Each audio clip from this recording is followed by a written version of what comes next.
Are you a rare home seller whose house didn't sell? Do you still want to sell? How can you make sure the results are different? This is Dia Irby with this week's market update, addressing the question, why didn't my house sell? If your listing expired and your house didn't sell, it's totally natural to feel a mix of frustration and disappointment. And as you're working through that, you're probably also wondering what went wrong and what you should do next. If you still need to move and want to get back on the market, here are some things to consider as you look back. First, was it priced for today's market? Setting the right price from the start is key. While it might be tempting to try shooting high with your price, that can slow down the selling process big time.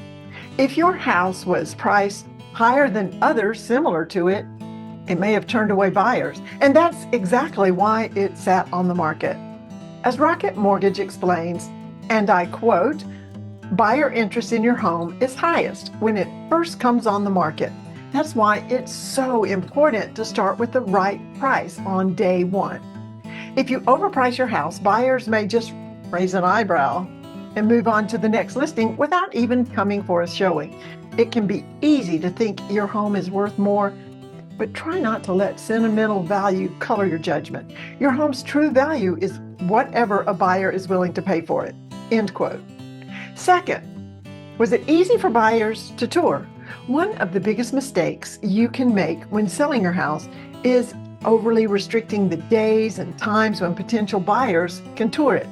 Even though it might feel stressful to drop everything and leave, when buyers want to see your house, being flexible with your schedule is important. After all, minimal access means minimal exposure to buyers.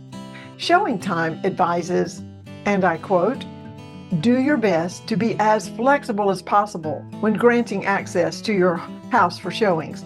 End quote. Third, was it set up to make the best impression on buyers? If buyers weren't interested in your house, it's worth taking another look at your home through their eyes. Are there outstanding repairs that may be distracting them? Even if it's a small thing, some buyers may see it as a sign the maintenance on the home is falling behind. Just remember, you don't always need to make big upgrades. Selective small repairs or touch-ups go a long way. Things like tidying up your landscaping, a fresh coat of paint inside, or removing personal items and clutter can work wonders in sprucing up the house for potential buyers. You could also consider staging the home. Fourth, were you willing to negotiate?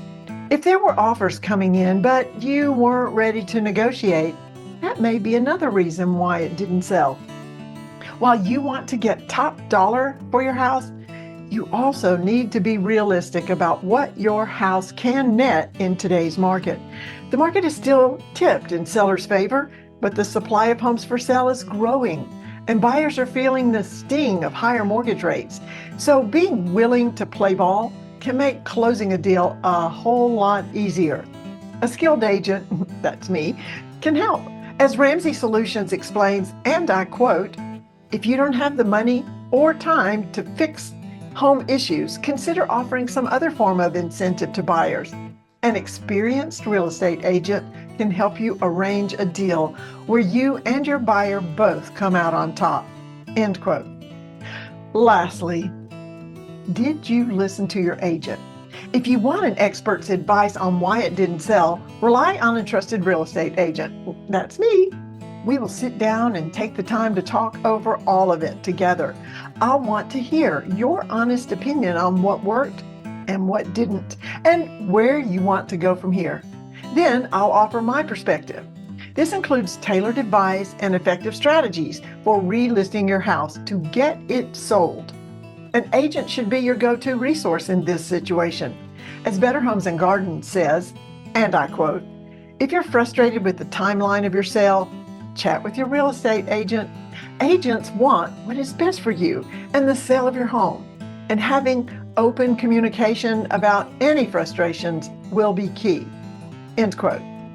Bottom line, it's natural to feel disappointed when your listing has expired and your house didn't sell. Connect with a reliable real estate agent like me to determine what happened and what changes you should make to get your house back on the market. Let's connect. I'm here to help answer your questions and guide you on your real estate journey. Until next time, stay informed and stay positive. This is Dia Irby, your favorite realtor, by your side all the way. Bye now.